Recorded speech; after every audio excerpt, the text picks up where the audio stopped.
UFC 205 this weekend, Madison Square Garden. What's on your mind at the moment? You know, just walking into that Madison Square Garden for the first time, being able to fight in Madison Square Garden for the first time, and we're going to do this question one more time. Way too many times. Let's just keep going. But we'll do it as if it's the first time. Yes, first time ever, for the first time.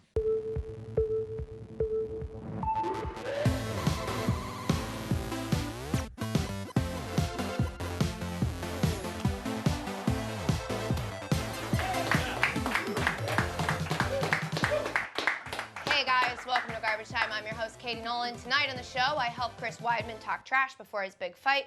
Gotham Chopra stops by to discuss sports as religion. And yes, we're going to talk about iguana v. snake. Yes. But first, so obviously I feel like I should say something. I don't know what to say. And this is not the place to say it. And so if it's okay with you guys for the next 30 minutes, I am just going to do my job. Okay? Luckily, okay, cool. Please don't clap for that. We have a big sports weekend this weekend, highlighted, of course, by UFC 205 on Saturday, the biggest card in the history of the sport, and it's right here in New York City. And somehow it's already week 10 of the NFL season. I know, it's flying by, and there are a ton of great games this week. So many sports to watch, but more importantly, so many sports to gamble on, allegedly. Those UFC fighters aren't going to be the only ones taking a beating this weekend, so is my wallet, also allegedly. So with 12 fights on Saturday night and 14 NFL games this week, this sounds like a great opportunity for a few multi-sport parlays. So I put together a couple of my favorites in a segment we're calling Intentional Pounding. That's the first genuine smile I've had in a couple hours. Heads up, guys, these are all moneyline parlays, so we're just picking winners here. First up, if you think Frankie Edgar will beat Jeremy Stevens Saturday night and the Ravens will beat the Browns tomorrow, bet the Frankie Edgar Allan Poe. A $100 bet wins you $51.01. You know what's scarier than Edgar Allan Poe stories? The Browns on Thursday Night Football. Next, if you think Misha Tate will beat Raquel Pennington and that the Tennessee Titans will beat the Green Bay Packers, bet the Tennessee Titans. Sports. Bet $100 to win $232.82. That's, or don't do that. You, Marcus Mary, not Oda, ought to do that. I'm here, I'm in the chair, and I'm reading. Next up, if you like Ben Roethlisberger and the Steelers to beat the Cowboys, and Khabib Nurmagomedov to beat Michael Johnson, plus Karolina Kowalkiewicz to beat Joanna Jędrzejczyk, bet the spell check. A $100 bet wins you $788.03. Yeah, you better laugh at that joke. It took me a week to learn how to pronounce those names. Personally, I like Joanna Jędrzejczyk to beat Karolina Kowalkiewicz and Michael Johnson to beat Khabib Nurmagomedov, but that's just me. That's just my personal. Next, what if you like Conor McGregor to beat Eddie Alvarez, but you also like the San Francisco 49ers to pull off a big upset against the Arizona Cardinals? Well, beat the I wish I didn't bet on this. Do you get it? A $100 bet can win you $1,055.41. Conor McGregor is obviously the face of the UFC, and the 49ers are the face of the NFL 20 years ago. Another acceptable name for this bet is the Colin Grappelnick. And finally, my personal favorite, if you like Chris Weidman to beat Yoel Romero and Andy Reid's Chiefs to beat the Panthers, bet the Weidman. Bet $100 and win $285.14. Yes, Andy Reid, because the Bills are on a bye. Good luck betting this weekend, you degenerates. That's it for Intentional Pounding, which is also a great name for a sports porn. Obviously, my favorite bet of all of those is the Weidman, because it involves friend of the show and my fellow Hofstra alumnus, Chris Weidman. I love Chris very much, and he's becoming a huge star. He was on Kevin James' show acting this week with Adam Sandler. That was awesome. But see, sometimes what people say about Chris is that he's a little too nice. for a UFC fighter. So this week I had him come in to help him prepare for the last few days before his fight with a special garbage time press conference. I wanted to help him get out what he really feels and be more outspoken and make some headlines. And he really went for it. I mean, I could hardly believe some of the stuff he said. UFC 205 this weekend, Madison Square Garden. What's your mood at the moment?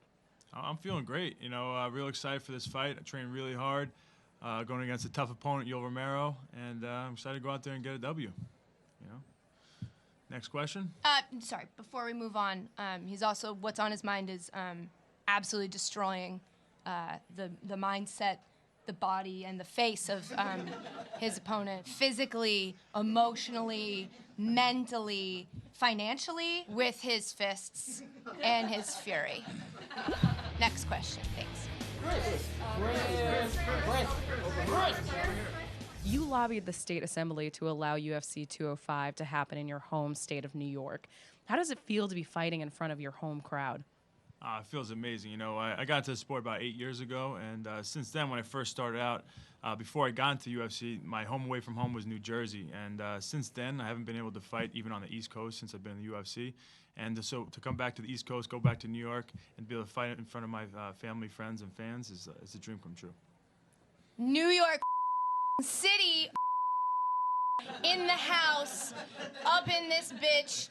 Jersey's fine, but New York forever is, I think, what he was getting at. I wouldn't have said it like that, but right. I apologize. But he did. Write it down. Chris Weidman said, New York City is the rest of the country. Am I right? Question mark, exclamation point. I didn't say End quote.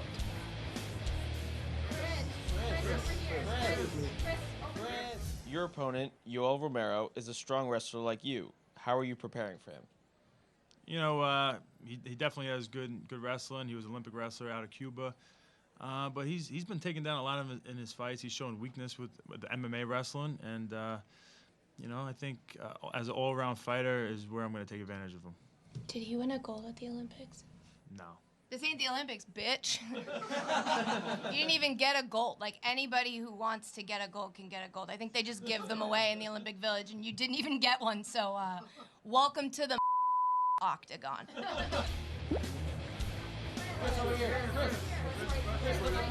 What do you think of Conor McGregor being the current face of the UFC? I think it's great for the sport. The guy definitely brought a whole bunch of new eyes to it.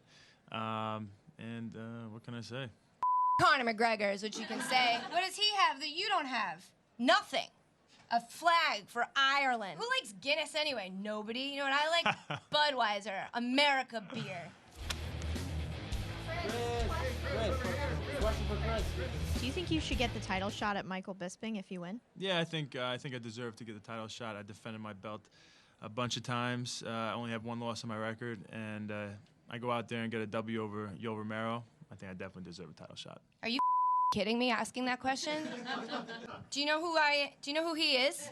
It's Chris Weidman. He owns the UFC. It's his league. It's his league. This is them, and then this is Chris. When Chris farts, it just goes right down into like where they are.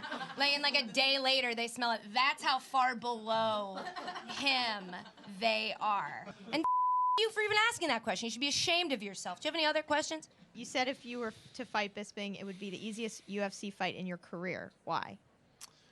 Because Michael Bisping really isn't that good, and he's been very bitter about my success. And because I got injured, he had the opportunity to fight for the belt, and he made the most of it. He got a win, which I was surprised about. And so now, it really would be probably the easiest fight of my career. Actually, don't have anything to add to that. It was actually pretty up. Yeah, the teacher has become the student. Coming up, Gotham Chopra talks about the rise of UFC, why we worship people like Tom Brady, and how his dad didn't know who Kobe Bryant was. We'll be right back. What sport did you find when doing this that had the strongest, or what you would say is this like the strongest religious pull? I look at UFC, the fastest rising sport in this country, or maybe even the world. So, it's like it grew out of the desert, and it's the most primordial sport there is. Two people go into a cage and one of them comes out. Is there a value or like too much of a danger in treating sports as a religion and treating these human beings as if they're I mean, like there is in religion, yes, there's a dark side and there's scandals and there's shadows, in some of those places that you don't necessarily want to get too close to.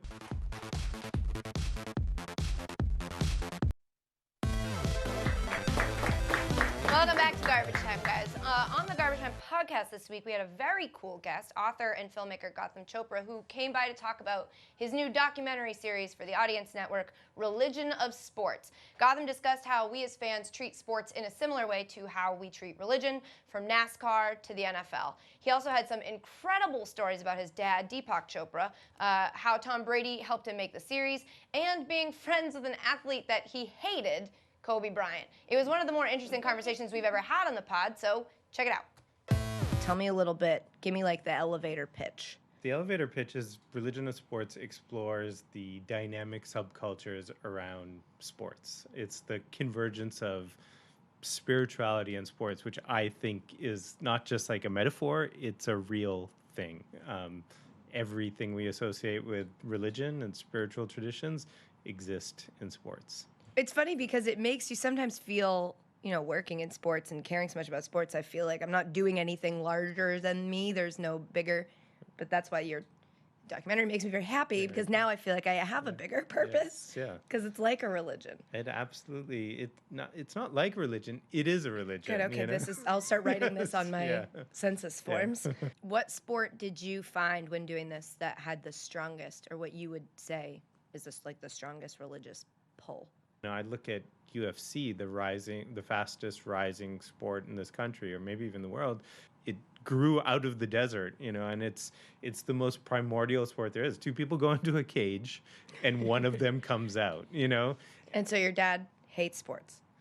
My dad doesn't really understand sports. He just doesn't really get it. Like, he doesn't really understand why people love sports so much, like why we're so devoted to it. Right. A couple of years ago when I was working with Kobe, on Kobe Bryant on a different project, Behind Enemy Lines, Kobe, who's been quite open about his curiosity around spiritual things and, he had learned how to meditate years ago with Phil Jackson, but needed a refresher. And so I said, well, I can, introduce you to my dad. He does that. So Kobe was like, great. So I was taking Kobe down to meet my dad at his office, and I told my dad, I'm like, listen, Kobe just wants to, you don't need to like try to, befriend him, or like, he's like, no, don't worry, it's fine, like it's totally easy, I meet people all the time. So I said, fine. So we walk in, and my dad says, oh, it's so nice to meet you. He keeps texting me, like, what time is Colby, Colby, coming? Oh. And then really didn't know who Kobe Bryant was. Just he knew what he year was some is this? guy I was working with. Oh my goodness. That he plays basketball, because I told him that. So then we walk in, Colby. and my dad shakes his hand and says, it's so great to meet you. I've heard you've won so many Super Bowls. And I was just... So, and Kobe thought it was great and really funny and stuff. But yeah, that's about my dad's level of knowledge, like in sports. Tom Brady and Michael Strahan, our executive producers, are listed as them on the show. What was their involvement? We've both been pretty active. I mean, the sort of backstory on that is, at least with Tom, Tom used to spend, so I've lived in Los Angeles now for like 13, 14 years. So Tom used to spend his off seasons, he had a home in Brentwood at the top of the hill. I used to call him like Edward Scissorhands, like never left that house. And so I just met Tom with like mutual friends. Everyone knows that I'm a huge, trust me, I had This to hasn't like. happened to me. Everyone's like, oh, I just knew a guy who knew a guy. Now I'm Yeah. hanging out with Tom. I had to like definitely like compose myself, this was like when I was first getting to know him, and I went to some party in LA, and he and Giselle, call her G, because we're like that, Sure. whatever. And so Does she radiate light when you they sit there? both Is it just radiate, like yeah. shiny and beautiful? Oh, I went to this party, and I was like sort of hyper, but trying to keep. And I came home, and my wife was like, "Oh, like what was Giselle wearing?" It's like, I don't know, but like Tom was wearing like this Tom Ford suit, and like it was. So yeah, but I've slowly over the years sort of been able to detach myself from that sort of strange obsession. is there a value or like too much of a danger in treating sports as a religion and treating these human beings as if they're I mean, like there is in religion, yes, there's a dark side and there's scandals and there's, there's shadows, in some of those places that you don't necessarily want to get too close to. But, it's actually not that different than sort of being a parent where you're like, hey, admire and aspire to this thing over here. Aspire to how hard Kobe Bryant works at his craft and his goal to be the best. That is admirable. You have to sort of draw boundaries.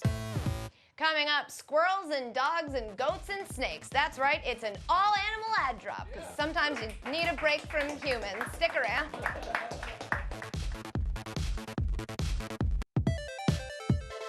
This week on Thursday Night Football, the Cleveland Browns battle the Baltimore Ravens.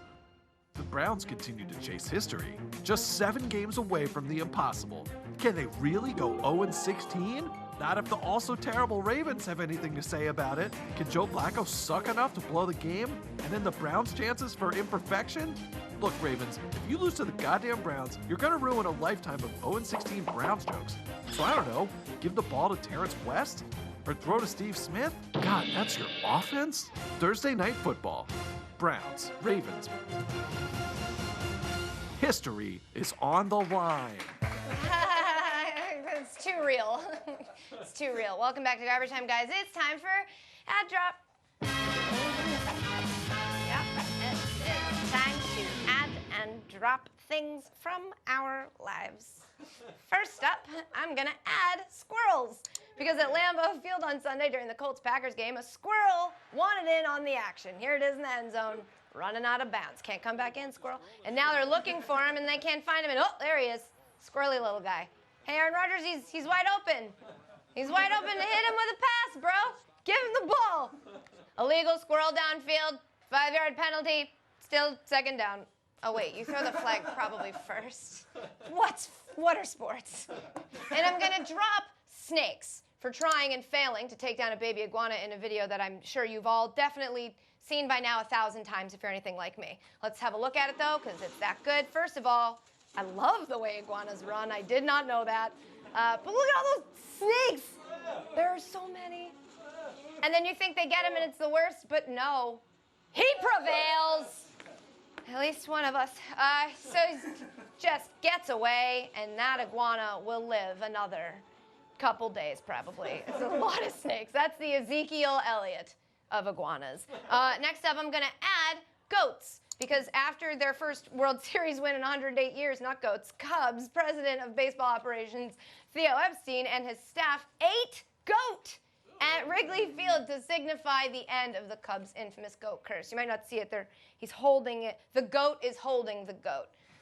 Theo is the goat. And I'm gonna drop snakes again. I'm dropping snakes again. Stop trying to ruin everything. Snakes, what the f***? Last week, golfer Smiley Kaufman was at the Shiners Open Pro-Am. He hits a tee shot and goes back to his bag to find a fake snake on his clubs.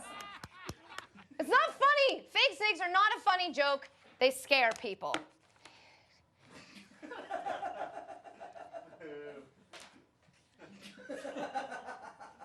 Next up, I'm gonna add, big shocker here, dogs. Yeah, because dogs are the best, especially this one, Corporal Nero, who dropped the ceremonial puck at this weekend's Anaheim Ducks Military Appreciation Night. He is so cute. Look at him. Who's a good boy?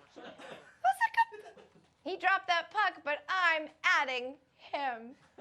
I just want to hug him. And guess what? Yeah, I'm going to drop snakes.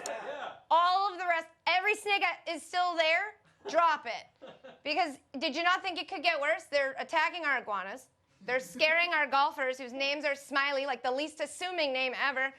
And now snakes are actually on planes. This is a real video from Sunday from an Aero Mexico flight where a snake just fell out of the overhead compartment. No big deal, just snakes falling out of compartments from the... This is a good bit. You're trying so hard to make me smile, and I appreciate that, but those don't even scare me anymore. I'm sick of these snakes in my studio. That's it for Ad Drop. Coming up, we shout out Jared Goff and Tony Romo and why their teams won't let them play football for some reason.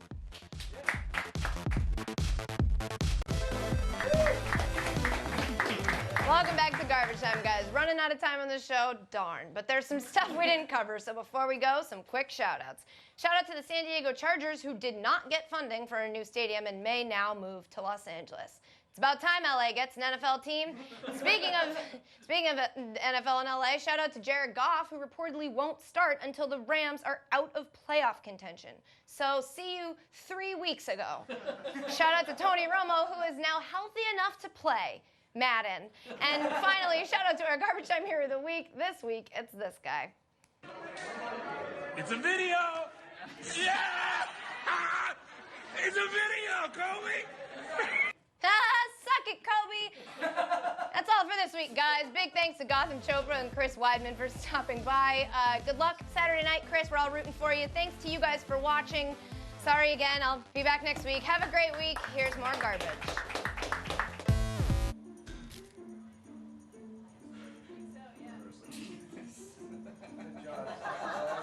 Food? Water? Yes. No. Water! What's up, Haroon? That's my water guy. I told you. He was late. That is perfect! Are we rolling? Hold on, we gotta drink out of our jugs of water. Yes. Yes. So good. It's disgusting. Wet cat food.